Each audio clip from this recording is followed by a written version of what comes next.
Hello students, welcome back to my channel. तो student, आज के इस वीडियो लेक्चर में हम 21 से आगे क्वेश्चन डिस्कस करेंगे। तो आपका आज का 22 वाला क्वेश्चन है, आपको दिया हुआ है what is Brewster's law prove that when light incident on a transparent plane at polarising angle then reflected and reflected rays are perpendicular to each other.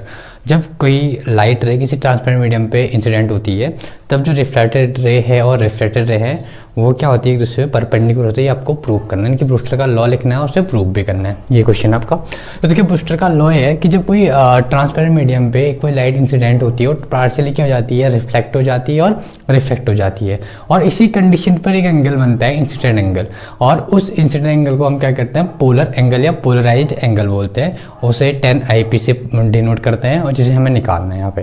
तो इसमें देखिए मैंने लिखा हुआ है, जब ordinary light when allowed to undergo reflection the partially reflect हो जाती है, light gets partially plane polarized हो जाती है। However there is an angle of incidence at which ordinary light undergo reflected as well as reflection partially and then the partially reflected ray is richly plane polarized. Such an angle is known as polarizing angle or Brewster's angle. It is denoted by IP 1 and 2 10 IP लिखते हैं। वही कहने का मतलब है कि partially reflect हो जाती है, पार्शियली रिफ्लेक्ट हो जाती है, उनके बीच में एंगल बनता है इंसिडेंट एंगल, और उसी एंगल को हम क्या बोलते हैं, प्लेन पोलराइज्ड एंगल या फिर ब्रूस्टर एंगल, ये कह सकते हैं आप। ठीक है स्टूडेंट, तो इसे डिनोट किया जाता है 10 IP से या IP से। तो देखिए हमारे पास है 1 and 2। जब एक मीडियम से कोई लाइट रे दूसरे मीडियम में जाती है, देखिए इस मीडियम से इस मीडियम में, तो मीडियम क्या होना चाहिए आपका, ट्रांसपेरेंट होना चाहिए।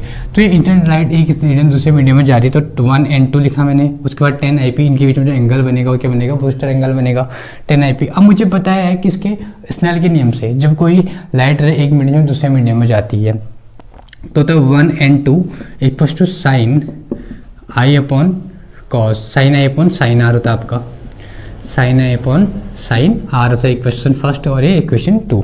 अब देखिए इस 10 IP को हम थोड़ा और अगर खोलें यहाँ पे तो ये ऐसा बन सकता है। देखिए इसको लिख सकते हैं हम sine IP upon cos IP, क्योंकि देखिए 10 थीटा यानी 10 थीटा को हम लिख सकते हैं cos IP upon sine IP, sorry sine IP upon cos IP लिख सकते हैं। साइन अपॉन कॉस का रेशियो क्या होता है, 10 होता है। तो इक्वेशन फर्स्ट ही होगी, इक्वेशन 2।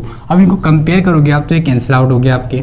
अब आपको मिला यहाँ पे sine IP upon cos IP equal to आपको मिल जाएगा sine I upon sine IP हो जाएगा यहाँ पे, और ये जगह साइन R हो जाएगा इस तरीके से।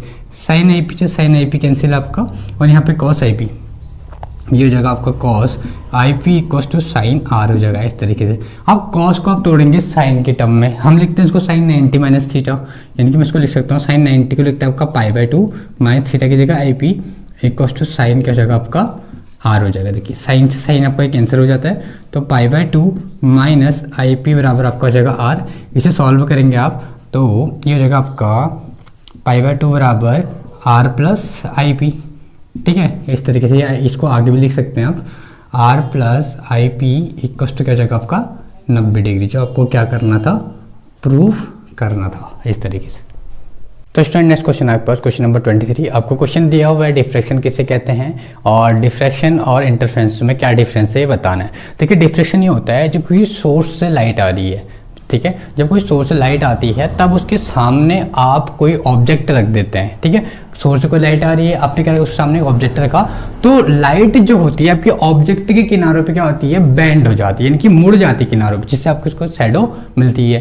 ठीक है, तो ये जो प्रोसेस है वो क्या कहलाता है, आपका डिफ्रैक्शन कहलाता है। ठीक है, और उसके बाद में इंटरफेरेंस क्या होता है। ठीक है, इसमें आपको इंटरफेरेंस वो बताना है, डिफरेंस बताना है। तो देखिए पहले difference is the light bending of is the slight bending of light as it passes around the edge of the object. The amount of bending depend on the relative size of the wavelength of light to the size of opening. Optical effects results from diffraction are produced through the interference of light waves. वही चीज जो मैंने आपको बताई वही लिखा है इसमें, और उसके बाद आपका इंटरफेरेंस और डिफ्रैक्शन में क्या बताना, आपको डिफरेंस बताना है। इंटरफेरेंस क्या है, देखिए interference fringes are formed when two light rays from the coherent sources are superimposed. जब दो किसी कोहेरेंट सोर्स से दो लाइट रेज आ रही होंगी और आपस में क्या होता है, सुपर इम्पोज हो जाती है, नहीं मिल जाती है। ठीक है, तो जिनका एल्जेब्रिक सम A बराबर A प्लस B ऐसे टाइप्स का होता है, ए प्लस बी बराबर आप सी मान सकते हैं इस तरीके का। तो सुपर इम्पोज हो जाएंगी तो उसे हम क्या बोलेंगे, इंटरफेरेंस बोलेंगे। उसके बाद डिफ्रैक्शन होता है, fringes are formed due to superposition of light raise.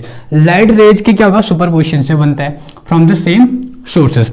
उसके बाद इसमें आपके क्या थे, दो रेज थे, कोहेरेंट सोर्स था, इसमें क्या था, सेम सोर्स था।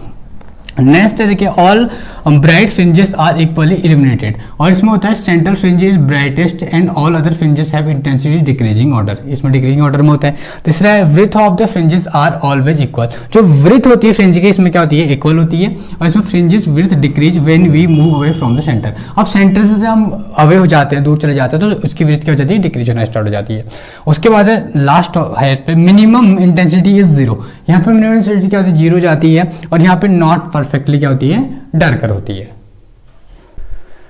तो फ्रेंड हम 22 तक क्वेश्चन डिस्कस कर चुके हैं और अब हम 23 वाला क्वेश्चन करने जा रहे हैं। इसमें 23 क्वेश्चन में आपको दिया हुआ कि वर्क फंक्शन किसे कहते हैं और आइंस्टाइन की फोटोइलेक्ट्रिक इक्वेशन को डिराइव करना है आपने, या फोटोइलेक्ट्रिक बताना है उसका, उसकी इक्वेशन डिराइव करनी है।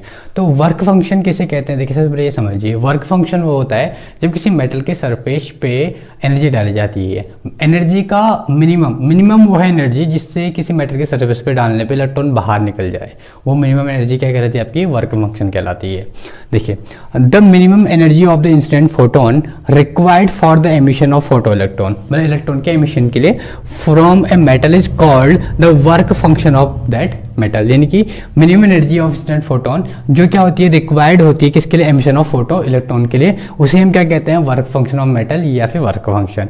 अब उसके बाद आता है फोटो इलेक्ट्रिक इफेक्ट किसे कहते हैं। देखिए, अब ऐसा फिनोमिना जब किसी मेटल के सरफेस पर एनर्जी डाली जाती है तो मेटल के सरफेस से आपके क्या हो जाते हैं, इलेक्ट्रॉन इजेक्ट हो जाते हैं, तो ये फिनोमेना क्या कहलाता है, आपका फोटो इलेक्ट्रिक इफेक्ट कहलाता है। अब आइंस्टाइन ने इस बारे में क्या कहा था, फोटो इलेक्ट्रिक इफेक्ट और इक्वेशन के बारे में नहीं बोला था कि जब कोई आपका मेटल है, मान लीजिए इस तरीके का, ठीक है, इस मेटल के सरफेस पर आप एनर्जी डालते हैं, इस एनर्जी को ही इंसिडेंट फोटोन भी कहा जाता है। तो जैसे ही आप एनर्जी डालेंगे इस मेटल के सरफेस पे, इसके अंदर क्या होते हैं, आपके सरफेस के अंदर इलेक्ट्रॉन्स होते हैं, तो ये जो फोटोन होते हैं पूरी एनर्जी किसको देते हैं, इस इलेक्ट्रॉन को दे देते हैं। मान लीजिए इस इलेक्ट्रॉन को दे दी पूरी एनर्जी इस फोटोन ने, तो ये फोटोन की एनर्जी ई बराबर क्या होती है, आपकी एच वी होती है। अगर टोटल एनर्जी जब इसको दे देगा तो पूरी कंप्लीट एनर्जी से देने का अपना एग्जिस्टेंस क्या कर लेता है, खत्म कर लेता है।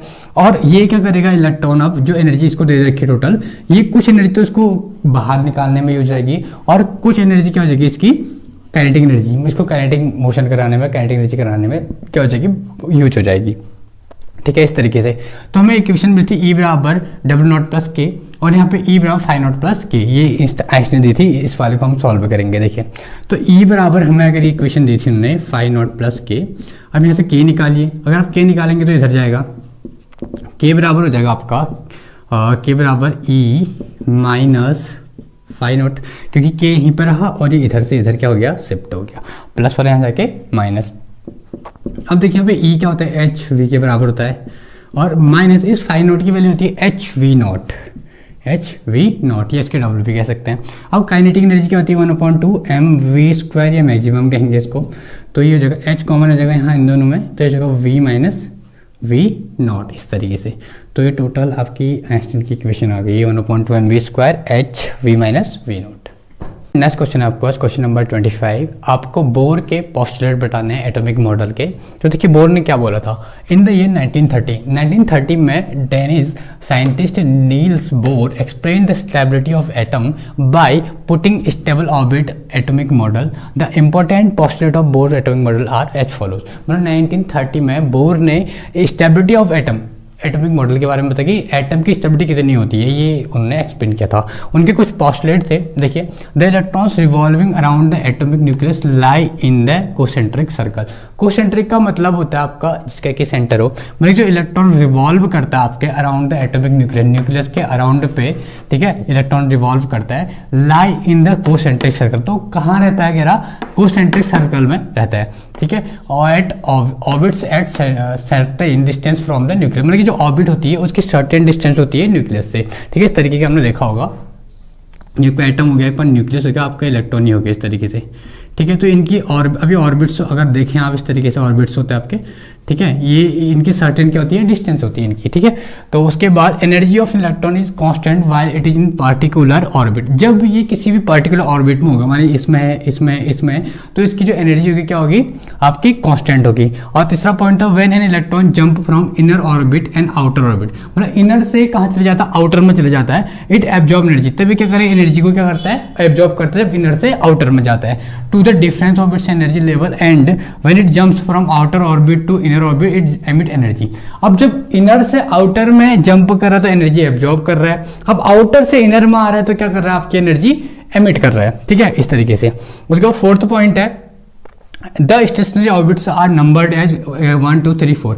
अब देखिए आपने पढ़ा होगा इसमें कि ये जो होता है आपका एटम है, एटम का ये न्यूक्लियस है, क्या मान लीजिए सेंटर, ये पहला ऑर्बिट, ये दूसरा ऑर्बिट और ये तीसरा ऑर्बिट। एक का नाम होता है आपका के, दूसरे का होता है एल, तीसरे का होता है एम, चौथे का होता है एन, इस तरीके से होता है। अब इसमें जो इलेक्ट्रॉन फिल होते हैं और उसके बाद क्या कहते हैं, आपका जो रूल फॉलो करता है वो करता है 2n² का, सेल बताने के लिए, ठीक है। तो जैसे मान लीजिए पहला आपका ऑर्बिट है, यहाँ पे n की जगह हम क्या लेंगे 1 लेंगे, तो 2 × 1 का स्क्वायर कितना हो जाएगा, 2 हो जाएगा। अब दूसरा है एल वाला, तो 1 इनकी जगह 2 ले लेंगे, 2 स्क्वायर इनकी 4 2 जा 8, आपने देखा होगा 2 8 18 32 होता है ना, ये रूल फॉलो करता है। ऐसे में अगर आगे देखें आप तो आपका हो जाएगा तीसरा 2 × 3 का स्क्वायर करेंगे आप, ये हो जाएगा 18, 2 × 4 का करें तो कितना हो जाएगा 32 हो जाएगा, इस तरीके से।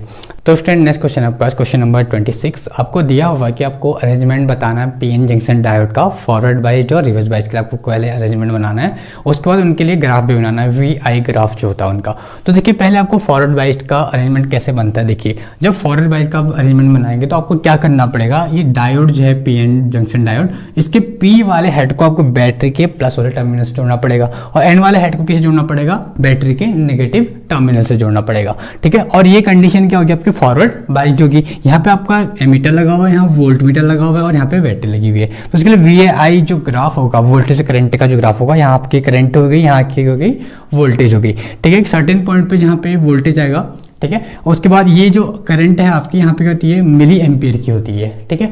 और इसी कंडीशन में अगर आप देखें इसका रिवर्स बाइज का देखें तो यहाँ पे क्या होगा, पॉजिटिव नेगेटिव चलाना, पॉजिटिव वाला पॉजिटिव से जुड़ रहा है, नेगेटिव पी वाला पॉजिटिव से जुड़ रहा है, नेगेटिव वाला इसे जुड़ रहा है। अब उल्टा हो जाएगा, नेगेटिव वाला पॉजिटिव से जुड़ेगा, पॉजिटिव वाला किसे जुड़ेगा, नेगेटिव से जुड़ेगा। रिवर्स बाइज में क्या करेंगे, आप यही डायग्राम बनाएंगे, ठीक है। तो क्या होगा, नेगेटिव वाला एन वाला पॉजिटिव से जुड़ जाएगा, पी वाला किससे जुड़ जाएगा, नेगेटिव से जुड़ जाएगा, हेड ये टर्मिनल, ठीक है, बैटरी के। और इसके जो ग्राफ बनेगा आपका वो देखिए इसमें करंट माइक्रो एम्पियर की होती है, ठीक है। और ये देखिए इस तरीके से आपका ग्राफ बनेगा, ठीक है।